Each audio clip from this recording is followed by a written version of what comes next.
Archana Di, you have not read for many days. So today, can you read? Yes, Rangada. Okay. In our surface now. In, in our surface mind, we have no direct means of moving other men who have our own time and have body and are biologically and physically built on the same model. We can acquire a general knowledge of the human mind and the human body and apply it to them with the aid of the many constant and habitual outer signs of the human inner movement with which we are familiar.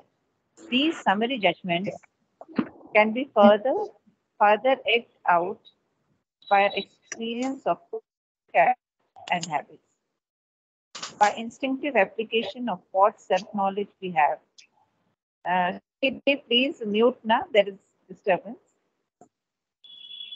By instinctive application of what self-knowledge we have to our understanding and judgment of others, by inference from speech and conduct, by insight of observation and insight of sympathy. But the results are always incomplete and very frequently deceptive. Our inferences are as often as not erroneous constructions. Our interpretation of the outward signs are mistaken guesswork. Our application of general knowledge or our self knowledge, baffled by elusive factors of personal difference, are very insight uncertain and unreliable. Human beings, therefore, live as strangers to each other, at best tied by a very partial sympathy and mutual experience. We do not know as well as we know ourselves, and that itself is little, even those nearest to us. But in the subliminal inner consciousness, it is possible to become directly aware of the thoughts and feelings around us, to feel their impact, to see their movements, to read a mind and a heart becomes less difficult, a less uncertain venture. There is a constant mental, vital, subtle physical interchange going on between all who meet or live together, of which they are themselves unaware, except in so far as its impacts and interpenetrations touch them as sensible results of speech and action and outer contact. For the most part, it is subtly and invisibly that this interchange takes place, for it acts indirectly, touching the subliminal parts and through them the outer need. But when we grow conscious in these subliminal parts, that brings consciousness also of all this interaction and subjective interchange and intermingling, with the result that we need no longer be involuntary subjects of their impact and consequence, but can accept or reject, defend ourselves or isolate. At the same time, our action on others need no longer be ignorant or involuntary and often unintentionally harmful. It can be a conscious help, a luminous interchange, and a fruitful accommodation, an approach towards an inner understanding or union, not as now a separative association with only a limited intimacy or unity, restricted by much non understanding and often burdened or endangered by a mass of misunderstanding, of mutual misinterpretation and error. Yeah. Okay. So we'll do one thing. I will read out the summary and then we'll go into each sentence because they are interesting. For instance, he is talking about intermingling and interchange. So if you look at all these things, you have to understand exactly what it is. He's so precise with his language that it's really worth looking how he uses the language to express all the possibilities. Okay, so I'm reading the summary first so that we have a rough idea of what he's saying in the whole paragraph. Then we will see. Just 1 second. Yeah. So this paragraph is saying, in our surface nature, that is very clear. In our surface nature, the body-mind life. In our surface nature, we do not know other humans. That's very obvious, as we know ourselves. And even what we know ourselves also is imperfect. So In our surface nature, we do not know other humans as we know ourselves, however imperfectly, even though they are of the same species and of the same build in body mind life. Why is he saying this? Because it's very interesting that two twins, okay, similar twins, they can understand each other's thoughts and their vibrations. Because if the vibrations are similar, if your build is similar, then you can understand each other. Just like the what is called the resonance. Now, if you have got two tanpuras and you are tuned perfectly, each one is tuned exactly in the same way. If you hit one wire, the other one starts vibrating. So this is exactly what happens even in life. Okay, if two twins are there, then they understand each other perfectly well.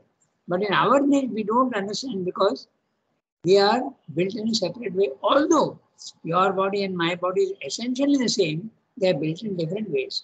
Our height differs, our nature differs, our weight also differs, and inside also everything differs. Okay, so that's why he's saying, that's why he's mentioning, though they are of the same species and of the same build in body, life, mind, then we can know something of others through general knowledge and study of human nature and familiar personal habits. I know that this person has a habit of doing this or coming late, so we can judge to a certain extent. To this, we add judgment. Okay? We add our own judgment, our inference. We come to conclusions, very often wrong. Observation, and even sympathy. Sometimes even we have sympathy for the other person, yet we are likely to misunderstand them. But still, the results are incomplete, even erroneous and deceptive. Our conclusions can be quite wrong in the surface mind. Thus, humans live like strangers, even with the best of friends, with mutual empathy and emotional closeness. Even then, two friends also, it's not uncommon at all for them to quarrel one day and even separate. Okay? But in the subliminal, now he is referring to the subliminal and not the surface mind. In the subliminal, the knowledge of others becomes near perfect. Not full perfect, because that can happen only in the higher, vertically higher planes. But this is subliminal, is horizontally deep inside yourself. If you are in the subliminal, you can understand others much better. We can see all the universal as well as the individual forces and vibrations and understand their impact on us and on others.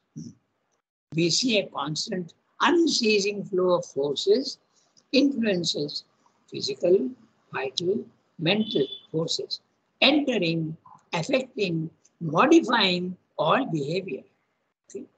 Yet, we are quite unaware of this vast cosmic interaction. The world is interacting with everybody, but we don't conscious of it at all. Not only universe is acting, but even individuals are acting upon one another. There's always an interchange of vibrations. Yet, we are quite unaware of this vast cosmic interaction. But in the subliminal, understanding, control, and manipulation of these forces becomes possible. Manipulation is, mind you, I'm seeing certain forces in the universe, but I can use them for the right purpose or sometimes even for the wrong purpose if you are egoistic. Okay? We can even help others directly with full awareness of causes and effects. So, if you are in the intraconscious, involuntary effects of others' behavior on us and ours on them can now be made fully voluntary. I'll give you one example. Okay? If there is love from one person, that love can be responded to because it enters into you and sets up the same vibrations. Again, at the same time, someone gets angry and it enters into you, you also will become angry. Okay? Depends entirely on how you approach others. Involuntary effects of others' behavior. Involuntary. I don't mean to harm you. And yet, if I have wrong thoughts about you, it will have an effect on you, provided you are weak. But if you are strong, you may not feel. Okay? Involuntary effects of others' behavior on us and ours on them can now be made fully voluntary. I intend to do that, and this makes possible conscious help, luminous interchange, and fruitful accommodation. This is what he said in the Bible. Now we'll go sentence by sentence, because the way he uses words. I do this because when you are reading next by yourself at home, then you know exactly how he's using words. It becomes very helpful. Okay, I'm reading each sentence. In our surface mind, we have no direct means of knowing even other men who are of our own kind and have a similar mentality and are vitally and physically built on the same model. The model is the same, but there are differences, very obviously. Even height, weight, all these things differ. Skin color, whatnot, everything differs. So how much more psychologically it will be different. We can acquire a general knowledge of the human mind and the human body and apply it to them with the aid of the many constant and habitual outer signs of the human inner movements with which we are familiar. So if you are familiar with somebody, you know that this person is like that. I'll tell you a very interesting example. When I was in knowledge, there was one student who was very intelligent, but he never spoke. I don't know why, but he never spoke. So, but one day when he wrote an essay, I saw how capable he was. And I said, my God, you have given yourself, you have so much capacity there, why you don't interact with us? So he kept quiet. Then when I mentioned this to somebody else, okay, they said, oh, you think he's so silent? Not at all. He is very aggressive towards others.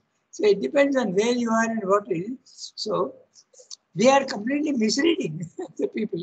Okay, that's what they say. Okay. We can acquire a general knowledge of the human mind and the human body and apply it with the aid of many constant and habitual outer signs. Habitual. You know that someone comes always late. You know that someone always getting very irritated. You know that someone is always very well disposed towards everybody.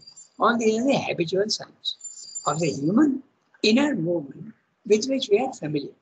We are familiar means if you are familiar with them, then you know them to a certain extent. These summary judgments, the word summary means small, very insignificant judgments here. The word summary is, you have to use a little plastically. Okay. Summary means short. So when the judgment is short, it is defective. Okay. So these summary defective judgments can be further eked out. I just take this pronunciation to eke out. Eke. Eke is to, with difficulty, bring out something. Okay. You are digging something and you bring out, eke out. Okay. So that's what it means. So the word eke, okay, it's pronounced eke. Normally we pronounce it as ek, but it is not that. So just 1 second. E-K-E. Meaning. Meaning is to make an amount or supply of something last longer by using or consuming it frugally. Use somehow, if you have got short of money towards the end of the month, you have to manage, so you cut out many things which are unnecessary, that is to eke out. Okay, that's what it is. The remains of yesterday's stew can be eked out to make another meal. Okay. Or is another meaning, to manage to make a living with difficulty. Many traders barely eked out a living. So it is to manage to make whatever resources you have last longer. That's what it means. So that's what Sylvia is saying. Can be further eked out by our experience of personal character and habits by instinctive application of what self-knowledge we have to our understanding and judgment of others, by inference from speech and conduct, by insight of observation and insight of sympathy. But the results are always incomplete. However well our judgment, however good our judgment is, Still, it is always incomplete and very frequently deceptive. You can make big mistakes, just as I made a mistake in the case of that boy. Okay? But the results are always incomplete and very frequently deceptive. Our inferences, our conclusions are as often as not erroneous constructions. Mostly we make mistakes about judging others. Therefore, we should never judge others too harshly. Our application of general knowledge or our self-knowledge, baffled by elusive factors of personal difference, our very insight, uncertain and reliable. This is what we do. Human beings, therefore, live as strangers to each other. We hardly know each other. At best, tied by a very partial sympathy. However much you love somebody or you have sympathy for them, okay? Harmony is never perfect. We have heard of many married men who live perfectly and harmoniously with their consorts up to a long life. Okay? They have never divorced and they have hardly ever quarreled. But that does not mean to say that they have always agreed on everything. Okay, it's never perfect. That's what I will say. Human beings therefore live as strangers to each other, at best tied by very partial sympathy and mutual experience. We do not know enough. We do not know as well as we know ourselves. And that itself is little. Even knowing ourselves is so little. Okay? We don't even know ourselves properly. Even those nearest to us.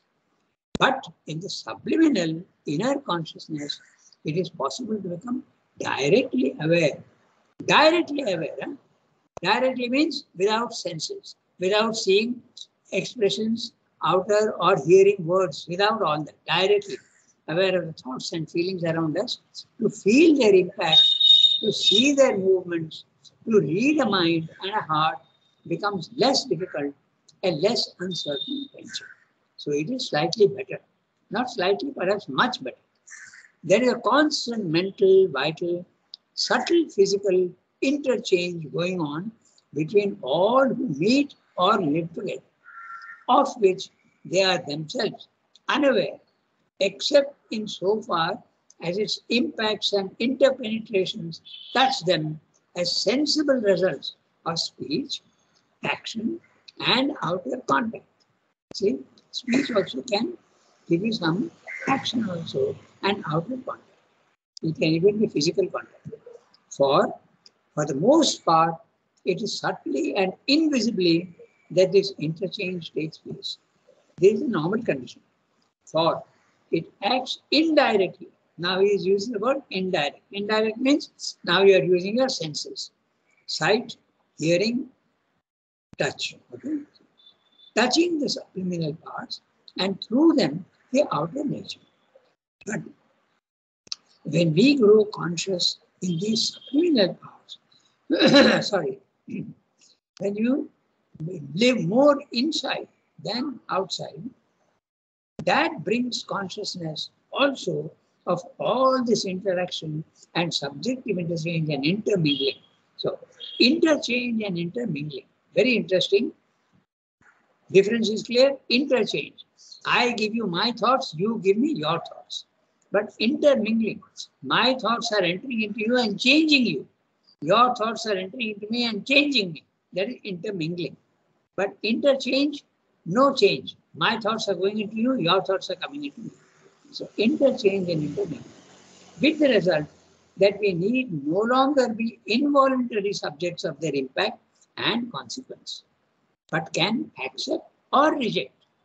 When you are in the intraconscient, we have the power to accept or reject, defend ourselves or isolate ourselves. We can also become absolutely like an island. You can keep all the forces coming in from outside, you can keep them out. They need not enter into you. You have to permit them to come into you, or you don't permit them to come into you. You have the power. At the same time, our action on others need no longer be ignorant or involuntary and often unintentionally harmful. There you are. So this is what this is. That's why we should never have violence, neither physically, nor emotionally, nor even in thought, because you are likely to hurt others, often unintentionally harmful. Even if you don't speak out, but you have a wrong thought about others, it may affect that person. It may affect, but if the person is very, very strong, he has a power to reject. It depends. Okay? So, no violence, no wrong thoughts, no wrong actions, physically, vitally, as well as mentally. Always think well of others. Doesn't mean to say that you're not judging correctly. You can see things, but you need not be affected by them. Often unintentional. It can be a conscious help. Now, this is what yogis do. This is what Mother and Sister have been doing. They look into you, see your condition, and help you consciously. A luminous interchange and a fruitful accommodation, an approach towards an inner understanding or union, not as now a separative association with only a limited intimacy or unity, restricted by much non-understanding and often burdened or endangered by a mass of misunderstanding, of mutual misinterpretation and error. But all these things disappear, largely disappear, when you are conscious inwardly. That's why there's that book, Living Within. So if you are living within, then you have much more power of understanding and interacting with others in the right way. And that's an intra-conscious. Living within. There's a whole book, 200 pages. Okay, Swamba also will often use that word, living within in Ladvai. So they have got time. We have got about 15-20 minutes. We can read the next one. So, Yasmin, do you have the text?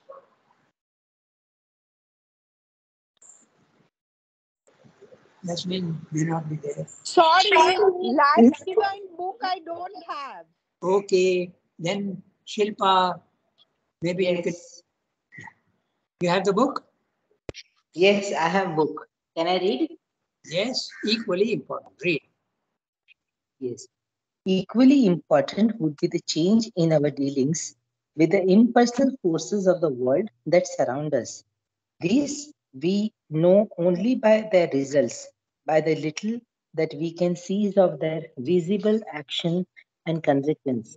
Among them, it is mostly the physical world force of which we have some knowledge, but we live constantly in the midst of the world of unseen mind forces and life forces of which we know nothing. We are not even aware of their existence. To all these unseen movement and action, the subliminal inner consciousness can open our awareness, for it has a knowledge of it by direct contact, by inner vision, by psychic sensitiveness. But at present, it can only enlighten our obscure superficiality and outwardness by unexplained warnings, promotions, attractions and repulsions, ideas, suggestions, obscure institutions, the little it can get through imperfectly to the surface. The inner being not only contact directly and concretely the immediate motive and movement of these universal forces and feels the result of their present action, but it can, to a certain extent, forecast or see ahead their farther action. There is a greater power in our subliminal parts to overcome the time barrier, to have the sense or feel the vibration of coming events, of distant happenings, even to look into the future. It is true that this knowledge proper to the subliminal being is not complete, for it is a mixture of knowledge and ignorance, and it is capable of erroneous as well as of true perception, since it works not by knowledge by identity, but by knowledge through direct contact, and this is also a separative knowledge. though more intimate even in separation than anything that is commanded surface nature. But the mixed capacity of the inner mental and vital nature for a greater ignorance as well as a greater knowledge can be cured by going still deeper behind it to the psychic entity which supports our individual life and body. There is indeed a soul personality representative of this entity already built up within us, which puts forward a fine psychic element in our natural being. But this finer factor in our normal makeup is not yet dominant and has only a limited action. Our soul is not the overt guide and master of our thought and acts. It has to rely on the mental, vital, physical instrument for self expression and is constantly overpowered by our mind and life force. But if once it can succeed in remaining in constant communion with its own larger occult reality, and this can only happen when we go deep into our subliminal parts, it is no longer depend. It can become powerful and sovereign, armed with an intrinsic intrinsic spiritual perception of truth of thing and a spontaneous discernment which separates the truth from the falsehood of the ignorance and inconscience, distinguishes the divine and the undivine in the manifestation, and so can be luminous leader of our other parts of nature. It is indeed when this happens that there can be the turning point towards an integral transformation and an integral knowledge. Very interesting para. So very clearly, first thing they will say before I read the summary, what he's saying is there are three levels. There is the outer and surface nature, which we are conscious of, that also very imperfectly. What am I like? Even when I am ill, sometimes I don't know where the illness is and what, but I just feel uncomfortable and I don't know. Many patients, I don't know if doctors here, two doctors are there, but I have seen very often when I ask someone, what exactly, why are you feeling unwell? They say, I don't know where the problem is, but I'm feeling unwell. So they don't know whether it is stomach or whether it is this or that. They often don't know. Later on, with the development of the problem, you come to know what it is. So you know very little of yourself. Okay? So, but if you go into the intraconscious, you know. So level one, you know only partially your own mind, life, and body. Then there is an intraconscious. You go inside. Then there is an inner mind, inner vital, and an inner physical, which you also use the word subtle physical. Okay? So these can give you a tremendous amount of extra knowledge, but also they can be mistaken also. The mistake disappears when you go vertically up, but there it is there. The third level in the intraconscious is the psychic being. That is much, much, much superior even to the intraconscious knowledge. Okay, so that's what he's saying. The three levels, even horizontally, there are three levels. Vertically, of course, we have seen three levels. Okay, so I'll read out the summary so that we have a clear idea of the whole, and then we go into the words. Okay, so in the subliminal, we have access to impersonal cosmic forces around us. They're just forces, vital forces, physical forces also, and mental forces. At present, we see only their results. We see only the result. Suppose a storm is blowing, physically even, we don't know. After when the storm comes, we know then. Now, with the meteorological department studying these things, they know. Suppose there are far away in the sea, there is a depression. The depression is not shown physically, but you can understand that there is a depression and a likely storm to come. I'll give you one instance also of how we know things only by the results.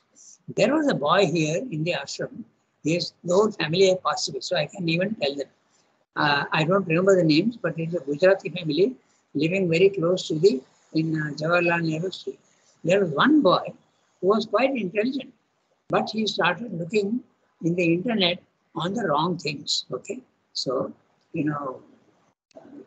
bad YouTube things and all that, and particularly in sex was going on, and he was in a very disturbed condition. The teachers saw that.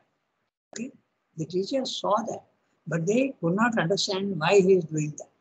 Then it all ended in a very great tragic event. So that's what Sridhar is saying. You see the result only, but you don't see the beginning. What is there? Okay, you don't see. And that result I told you, I don't mind telling you also, it ended in a murder. Okay, because he was looking at all the wrong YouTube videos. And I think you know what I mean. He was looking at pornography. And so it ended in a murder and he had to be put into jail. He was not directly an ashramite, but he was studying in the ashram school. Okay, it is a very famous case in Pondicherry. So you know only the result, but you don't know what's happening before that. Mostly we see only physical cosmic forces, but they are also cosmic vital forces, mind forces, of which we know nothing and are unaware of. All these at present unseen forces become visible and known to us. In the subliminal, direct contact, inner vision, and psychic sensitivity are ever present. You don't need to use physical senses. But in the outer waking superficiality, we can only get vague warnings, premonitions, and obscure intuitions. In the intraconscious, we can see all cause, effect, and future results. Even Trikala Drishti becomes possible, although somewhat incomplete, because this is a region of knowledge as well as ignorance. But the mixture of true and false can be eliminated if we plunge further into the psychic deeps of our being and contact the true soul. So that you can call it the Antaryamin or the psychic being, which is a true representative of the self in manifestation. But the psychic, pure, powerful, and sovereign, has to depend on body, life, mind for its expression. Itself, it may be pure, but it has to, when it is sending its intimations and suggestions, it has to cross these three layers, mind layer, life layer, and body layer. And it comes up. And these body, mind, life, they hamper always, they obstruct the movements of the psychic. The psychic itself distinguishes truth from falsehood, divine from undivine. The psychic emergence is indeed the first step towards integral knowledge and integral transformation. Okay? So that's what he's saying in the the discussion on the intraconscious and the three layers. First layer, the outer mind, body, mind, life. Second, the intraconscious, inside. And even deeper, the third layer, psychic being. Okay? So now, I'll go through each sentence because we have got, it's already 34. We have got 6 minutes. So, we'll try. Okay? But you got the basic idea now. No? That's why it's very useful to see what he's saying in totality. Equally important would be the change in our dealings with the... Oh no, this is not what I have to read, no? 5:50. Which is the one that... That's right, Rangada. It's right, huh? Okay. Yes, that's right. Equally important would be the change in our dealings with the impersonal forces of the world that surround us. Okay, we can understand these forces that come. Physical forces. Physical means they become subtle physical, obviously. Okay. Even physical forces are there. Storms, wind, okay. All these are also physical forces. And the vital forces, which are subtler. And mind forces, they are even subtler. These are known, these we know only by the results. Exactly, that's what we discussed. The results. But by the little that we can seize of their visible action and consequence. Among them, it is mostly the physical world forces of which we have some knowledge. But we live constantly in the midst of a world of unseen mind forces and life forces, of which we know nothing. We are not even aware of their existence. Okay?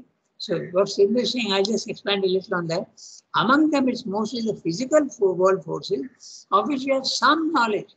I give you the example of a storm. Okay, 200 miles outside in the Bay of Bengal, there is a depression. We don't see it, and we don't know that in 5 days' time a storm is going to hit us. But now, with the satellites up there, they can sense these depressions, and they can tell you that a storm is going to hit, but they don't know when it is going to hit. That's what Srivastava means by something. Okay? Some knowledge we can have, but not a full knowledge. In fact, now they have the meteorological department has been able to find out that there are about 14 or 15 factors that determine the character of a storm, whether it's going to be weak, whether it's going to be strong, whether it's going to travel fast or slow. 14 such elements are there. Maybe there are many more, but we don't know. So only we have some knowledge even of physical forces. How can we know anything of vital forces and mental forces? That's what he's pointing out. Okay? But we live constantly in the midst of a world, constant confusion, world, all sorts of forces are there, of unseen mind forces, life forces, of which we know nothing. We are not even aware of their existence. To all this unseen movement and action, the subliminal inner consciousness can open our awareness, for it has a knowledge of it by direct contact. There you are, direct contact without gross senses, by inner vision, by psychic sensitiveness. But at present, it can only enlighten our obtuse sense, obtuse superficiality. The word obtuse is opposite of acute. Okay? Those angles which are less than 90 degrees are acute, sharp. And those angles which are more than 90 degrees are obtuse. So means very spread out. One is sharp, one is spread out. So obtuse superficiality. Our superficiality is always very, very vague and spread out. And outwardness, there you are, the word is outwardness. By unexplained warnings, premonitions, attractions, and repulsions. We don't know them in the outer being. Ideas, suggestions, obscure intuitions, the little it can get through imperfectly to the surface. The inner being not only contacts directly again, the word directly, without senses, and concretely, the immediate motive and movement of these universal forces and feels the results of their present action. But it can, to a certain extent, forecast or see ahead their farther action. I remember some incidents in the ashram where many people could see that some of the actions being done are very, very dangerous, and they warned also. Okay? That with this beginning of this action will lead to very dangerous consequences. Don't do it. Okay? But it is not very common. There is a greater power in our subliminal parts to overcome the time barrier. Now that's interesting because you can see the past and you can see the present. So you are going beyond time. To have the sense or feel the vibration of coming events, future, or distant happenings, that also is there. Living here in Pondicherry, I can know what's happening in London, okay, of distant happenings, even to look into the future. It is true that this knowledge, proper to the subliminal being, is not complete, for it's a mixture of knowledge and ignorance, and is capable of erroneous as well as of true perception, since it works not by knowledge by identity, but by knowledge through direct contact. So, separated knowledge. Remember the three knowledges? I just repeat quickly. At our level, the knowledge is indirect and separative. It is separate. You are you and I am I. Your thoughts are not my thoughts. That is separation. But also I am using, to contact you, I am using gross senses. So it is separative indirect knowledge. In the intraconscious, it is separated. Your thoughts are your thoughts and my thoughts are my thoughts. But I am not using senses. So it is direct. So it is direct separating knowledge. But there is a knowledge which is direct and non-separated, and that is identity. These are the three main levels of knowledge, how you get knowledge. Okay.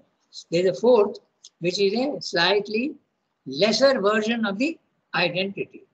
That can come in the overmind level, intuitive level of consciousness, it can come. Though more intimate, even in separation, than anything that is commanded by our surface nature. But the mixed capacity, just a little more is there. But the mixed capacity of the inner mental and vital nature of a greater ignorance as well as a greater knowledge can be cured by going still deeper behind into the psychic entity which supports our individual life and body. There is indeed a soul personality, representative of this entity. The soul personality, representative of this entity, already built up within us. The soul personality, I think Sridhar is talking of the self above. And the psychic is the representative of this entity, already built up within us, which puts forward a fine psychic element in our natural being. And when this happens, you say that a person is sattvic. Okay? It refines your nature. But this finer factor in our normal makeup is not yet dominant. Most human beings, the psychic does not influence you outwardly and has only a limited action. Our soul is not the overt guide. It's the inner guide, the hidden guide, not the overt guide, not open. And master of our thought and acts. It has to rely on the mental, vital, physical instruments for self-expression and is constantly overpowered by our mind and life force. But if once it can succeed in remaining in constant communion with its own larger occult reality, and this can only happen when you go deep into our subliminal parts, it is no longer dependent. It can become powerful and sovereign, armed with an intrinsic spiritual perception of the truth of things and a spontaneous discernment which separates that truth from falsehood of the ignorance and unconscious, distinguishes the divine and the undivine in the manifestation, and so can be the luminous leader of the other parts of the nature, of mind, life and body. It is indeed when this happens that there can be a turning point towards an integral transformation and an integral knowledge. So, step number one, psychic transformation. That's what we say. So, I'm sorry I've gone beyond the time today, but my second period has not yet started, so I took the liberty. Okay, so very interesting paragraph what he said. So, three layers, remember, surface consciousness, then inner consciousness, and the psychic being even behind the inner consciousness. Horizontally, three levels, and even vertically also we have three levels. Okay. Au revoir, everybody. Have a nice day. Thank you, Thank you, Rangada. Rangada. Merci beaucoup. Okay, au revoir. Thank you, Rangada.